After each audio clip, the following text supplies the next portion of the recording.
గతంలో power star Pawan Kalyan మీడియాలో పెద్దగా కనిపించేవాడు కాదు. కానీ ఇప్పుడు జనసేన అధినేతగా పవన్ కళ్యాణ్ పొలిటికల్ గా బాగా యాక్టివ్ గా ఉండడంతో మీడియాలో తరచూ కనిపిస్తున్నాడు.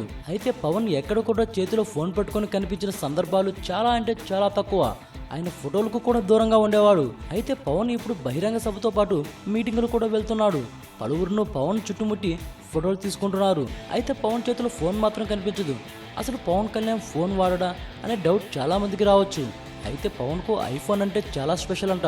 ప్రస్తుతం పవన్ ఐఫోన్ 6 ను ఉపయోగిస్తున్నాడట. ఇటీవల తన భార్యతో పాటు పవన్ ఆస్ట్రేలియాకి వెళ్ళినప్పుడు అక్కడ కొనుగోలు చేసినట్టు తెలుస్తుంది. పవన్ పుస్తకాలను తెగ చదువుతూ ఉంటాడు. పవన్ ఐఫోన్ లో చాలా బుక్స్ PDF రూపంలో ఇమిడి ఉంటాయని పవన్ సన్నిహితుల ద్వారా తెలుస్తుంది. వీటితో పాటు పొలిటికల్ ట్వీట్స్ పెట్టేందుకు కూడా పవన్ ఈ ఫోన్ ని ఎక్కువగా ఉపయోగిస్తుంటారట. కుటుంబ సభ్యులకు తన చేతి రాతతో రాసిన సందేహాలు, ఫోటోలు తీసేందుకు ఇష్టపడే పవన్ అప్పుడప్పుడు మాత్రమే మెసేజ్లు వాడతాడట. ఇక పవన్ ప్రస్తుతం కాటన్ రైడ్ సినిమాతో బిజీగా ఉన్నాడు. ఈ వీడియోపై మీ విలువైన కామెంట్స్ ని మాతో షేర్ చేసుకోండి. అండ్ ఇంకో విషయం, సబ్స్క్రైబ్ చేయడం మర్చిపోకండి.